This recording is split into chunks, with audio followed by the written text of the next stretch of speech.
primeiro lugar, um agradecimento especial a toda a equipe organizadora e a essa oportunidade que nós temos de discutir um pouco aqui a inserção dos programas de pós-graduação em neurociências e ter essa união que está...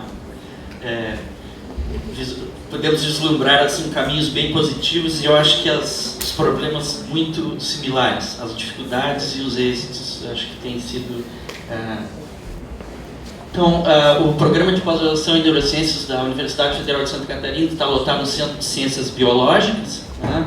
Ele está disperso em termos de localização física, né? Com vários prédios, alguns prédios relativamente novos, outros em áreas mais antigas do Centro de Ciências Biológicas e algumas, inclusive, no próprio hospital universitário. Então, rapidamente no histórico do programa, ele foi fundado em 94, foi criado em 94, com o conceito 3 no mestrado, e chama atenção aqui para a distribuição dos departamentos que participavam do programa na época, onde uma participação importante era do Departamento de Ciências Fisiológicas, da Fisiologia, mas também com participação de alguns docentes da Psicologia, Morfologia, da Bioquímica e da Biologia Celular em menor número. Esse pequeno número, então, de docentes conseguiu dar um início, né, basicamente utilizando iniciação científica, egressos da iniciação científica e interessados em tinham graduação especialmente em fisioterapia, em cursos da área de biologia e farmácia, que começaram a ingressar nessas primeiras turmas. É claro que dessa início, em 98, foi necessária uma reestruturação importante, especialmente ligada aos parâmetros da CAPES, produção, tempo de conclusão.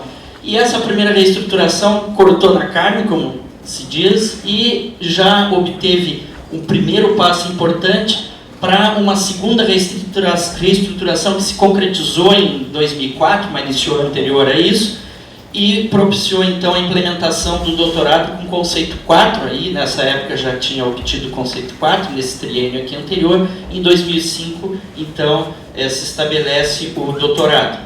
Então, o mestrado tem cerca de 20 anos e o doutorado, então, é relativamente mais recente. Aqui da página do programa hoje, que mais ou menos segue o padrão das federais, né, que basicamente e aqui as áreas de concentração a partir da implementação do doutorado em neuropsicobiologia. Então, o pessoal que atua mais na área de psicofarmacologia, comportamento, e na área também associada ao hospital, na área médica, e a parte de neurobiologia celular e molecular, que hoje engloba principalmente os professores associados, vinculados ao departamento de bioquímica, na área de neuroquímica, especialmente. Aqui o sistema de créditos, né, já comentado, segue basicamente o que já se comentou aqui, alguns créditos obrigatórios, né, que seriam cerca de 16 em disciplinas obrigatórias, e algumas seguem em disciplinas específicas. As obrigatórias englobam a neurofisiologia, neuromorfologia, aqui englobando a parte de biologia, biologia celular, especialmente, e neuroanatomia, e a neuroquímica, e os seminários que também estão como atividades obrigatórias.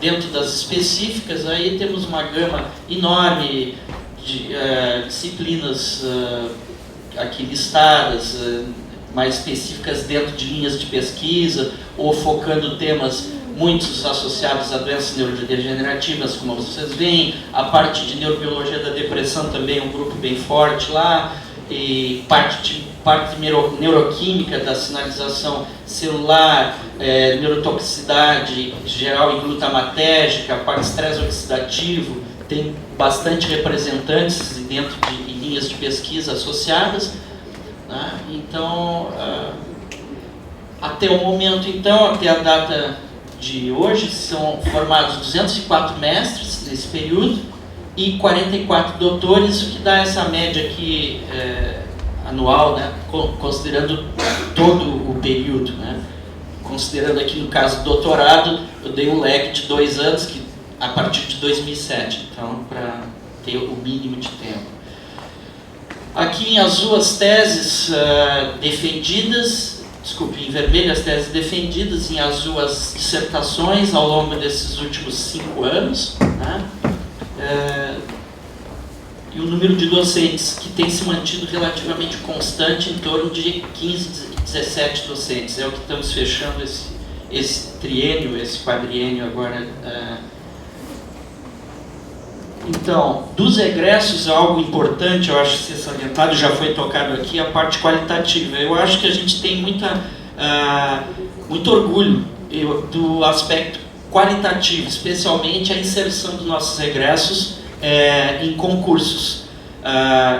Pelo Brasil afora, temos no Tocantins, no Mato Grosso, temos na própria UFSC realimentando os quadros, agora na Estadual de Santa Catarina e outras tantas universidades. Isso fecha aproximadamente 70% dos doutores, então estão já com atividade em instituições, claro, nem todas federais, e 20% associados a atividades de pós-doutorado. Eu acho que isso é um ponto bem interessante, que a gente tem um acompanhamento, que não são tantos, né? Os 44 doutores a gente vem acompanhando, especialmente os doutores.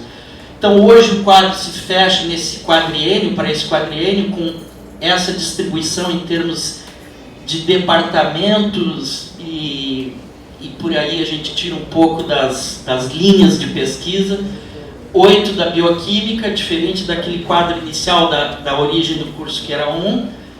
A fisiologia encontra-se com 4 docentes, mas destes, vários deles já estão mais para o final da carreira, né? No caso da bioquímica a gente tem 1 nessa situação, na fisiologia temos pelo menos 2. Temos novos docentes incorporados, isso é muito importante, dos campos novos da UFSC. Esse aqui é de Araranguá, é a UFSC numa cidade vizinha, que também participam, são 2 docentes. Da medicina, então, da clínica médica, temos no momento 1, com perspectiva talvez de expansão para mais 1. Na morfologia, agora recentemente, uma egressa do nosso curso que está reforçando o quadro em ciências morfológicas que estava ausente. Na farmacologia, 1 docente apenas, e na biologia celular também 1, por conta também desse quadro. É importante salientar a criação de vários novos cursos de pós-graduação que ocorreram de 2010 para cá. Vejam que nós iniciamos em 94, com doutorado em 2005, e em torno de 2010 nós foram criados pós-graduação em bioquímica, que hoje é conceito 5, pós-graduação em biologia celular e um multicêntrico de fisiologia. Então, hoje não tem, e os ciências médicas nesse intermeio também se reestruturou, teve uma reforma. Então, não temos docentes exclusivos da neurociências, como eu creio que seja na grande maioria dos cursos de neurociências. Qual é a nossa, já chamando a atenção para esse quadro? Preocupação, renovação. Estamos felizes que um egresso nosso entrou agora recentemente no concurso da fisiologia, foi orientado da professora Andresa, inclusive, com excelente perfil para ser absorvido, e é nisso que a gente está apostando, renovação dos quadros com os jovens. E, claro, necessitando, como já foi comentado aqui, aquele apoio inicial, portas abertas. E eu já vou comentar algumas coisas que também, da universidade, acho que a gente tem tido essa felicidade. Os pós-doutorandos, importantes também, estamos com 6, 2 ligados ao programa, né, e alguns de pesquisador visitante, associados ou associados ao CNPq, que estão atuando direto, 2 diretos no programa, com vínculo no programa, e dos PVEs aqui temos também alguns pós-doutorandos. As áreas de pesquisa, eu vou falar em geral, que eu acho que não, mas temos grupos fortes na área de neurobiologia da dor e da inflamação, da depressão, depois muito focado para transtornos neurodegenerativos e neurológicos, que esses grupos se associam muito, permeiam muito colaborações, né? também da área mais básica, permeando a parte de estresse oxidativo, disfunção mitocondrial ou doenças neurodegenerativas e aspectos metabólicos associados. Agora, um dos professores que trabalha com exercício físico foi absorvido recentemente. A parte de transmissão purinérgica, glutamatérgica, né? Como eu já comentei, a parte de neurotoxicidade. E assim, na fisiologia aqui se encontram mais os grupos associados à parte de comportamento ingestivo, utilizando modelos em pombos, em ratos também, mas principalmente em pombos, e de sistemas, especialmente aí também comportamento ingestivo associado. Então, essas têm sido as atuações do programa.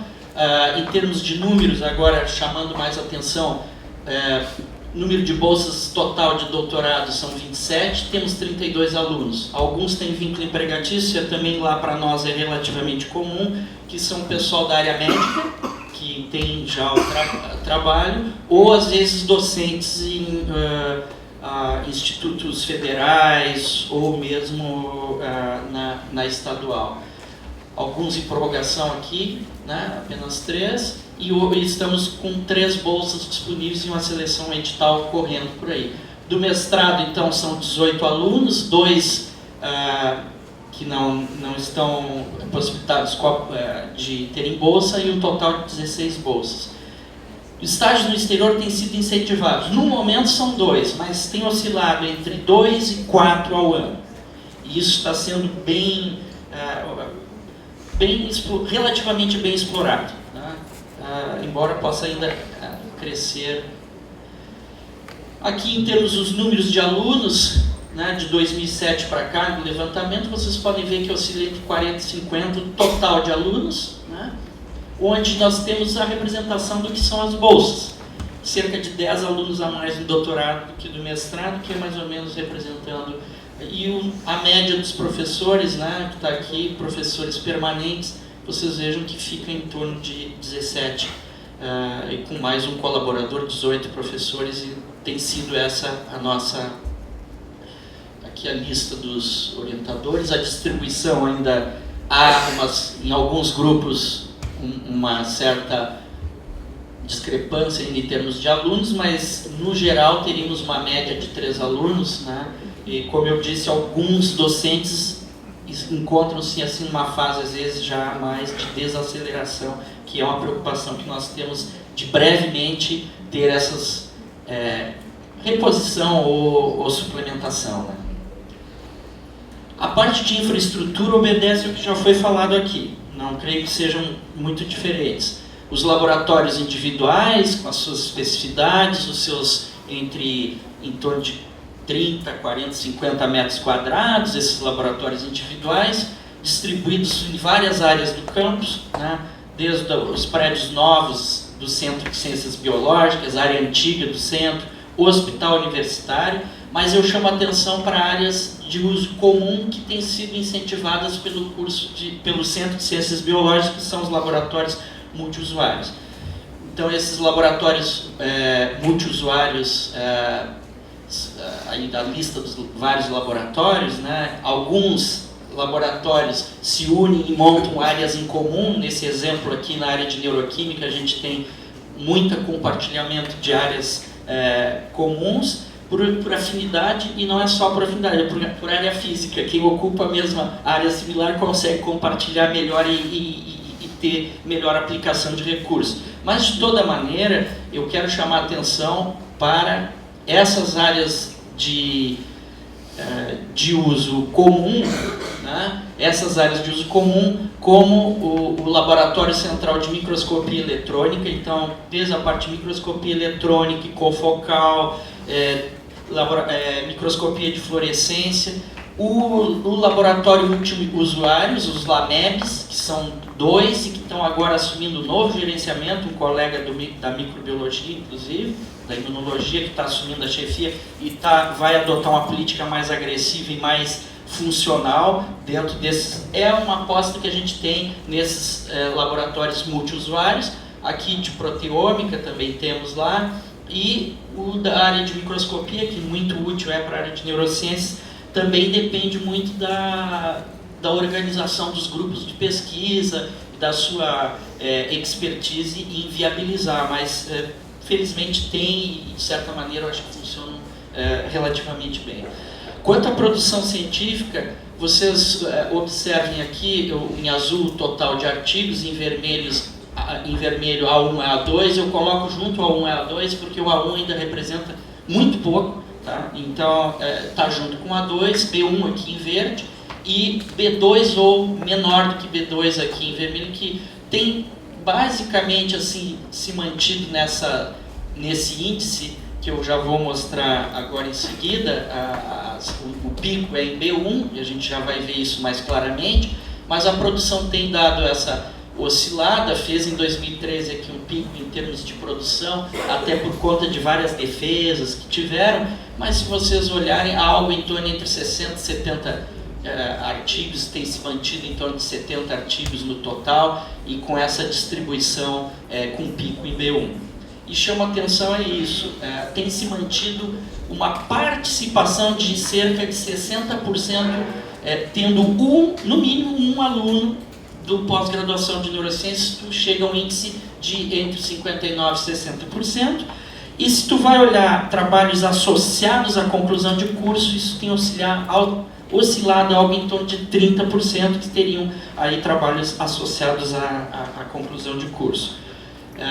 Aqui mostrando o pico em B1, né, do IB10, 11, 12, 13 e 14 agora do último levantamento nosso. Tá?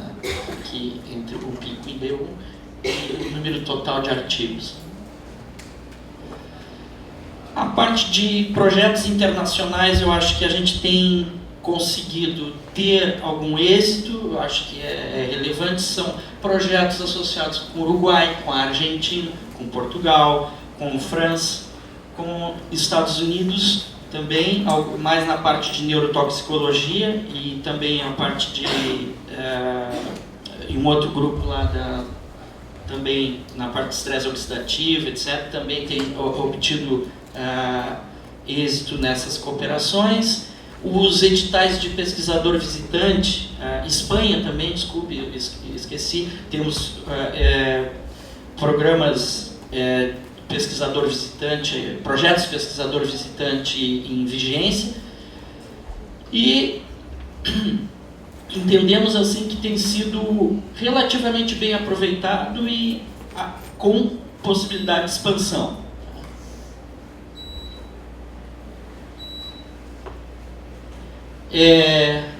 Essa internacionalização a gente também tem tentado capitalizar em termos de divulgação através das chamadas oficinas de neurociências, onde a gente aproveita esses pesquisadores visitantes que vêm nas suas missões ou que estejam passando pela universidade. A gente tenta sistematizar um programa dessa natureza que tem sido encampado, na verdade, pela professora Andresa, e tem sido bem interessante. E os velhos desafios em termos das avaliações.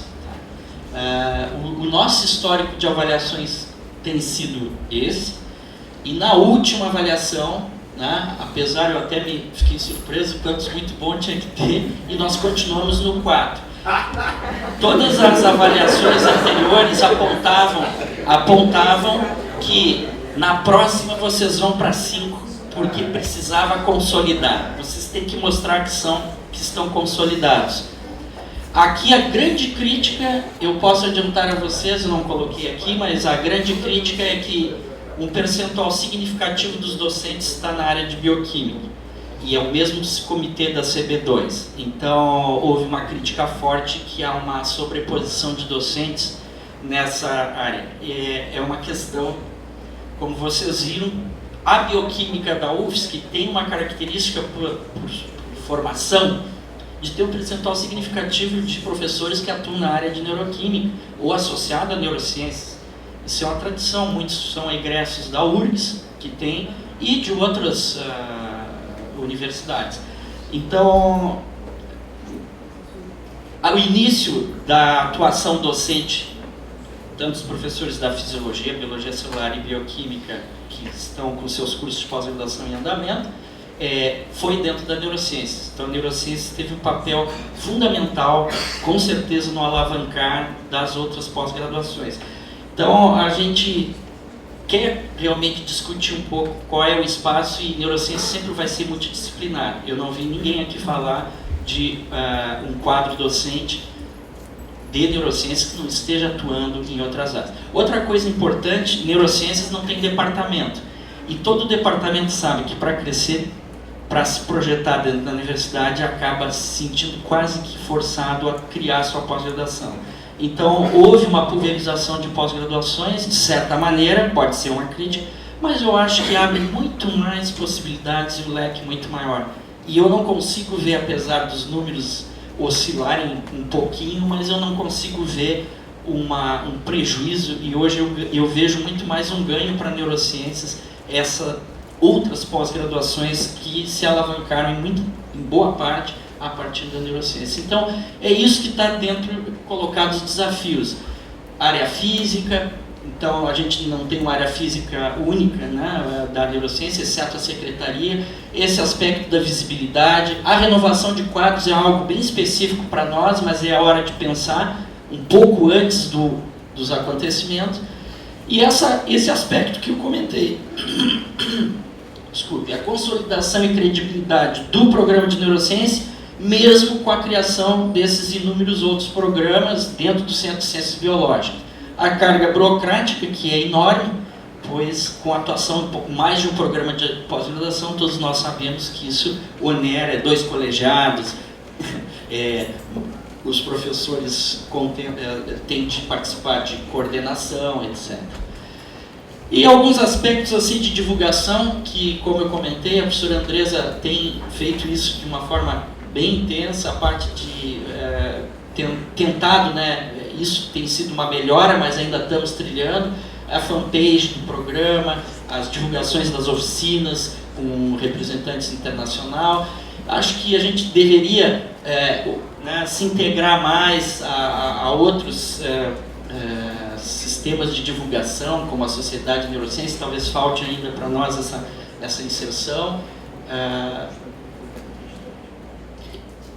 Essa parte de atuação em formação continuada de professores, isso também é um aspecto que tem sido iniciado nos últimos anos lá no programa. Não vou dizer a vocês que ainda está com uma força total, mas tem havido uma sistematização nessa direção, e que estamos precisando talvez de mais gente mesmo para atuar, né? Então, a gente coloca isso dentro dos nossos desafios, as integrações internas e com outros programas de neurociências, que é o que está colocado aqui. Aspectos da internacionalização, que eu acho que não estamos indo mal, mas temos que sempre manter reforçado, e oportunidade para os alunos. Isso aqui é um ponto nosso, temos de incentivar e temos de absorver os novos docentes com perfil, né? Essa inserção social. E, assim, algumas, talvez, interações internas que eu coloquei como um exemplo, assim, onde nós temos docentes da área básica, na área de neuroquímica, na área de neurofisiologia, na área de comportamento, juntamente com pesquisadores clínicos, trazendo, inclusive, material de tecido humano, de neurocirurgias, no caso de epilepsia, para uma abordagem mais multidisciplinar e básica. Isso é um exemplo que eu coloquei de caminhos que nós internamente podemos seguir, e acho que a partir de hoje, desses debates que surgirão, novas ideias e novas possibilidades, eu acho que é o que deve estimular a todos nós. Agradeço a atenção e estou aberto se precisar de alguma pergunta.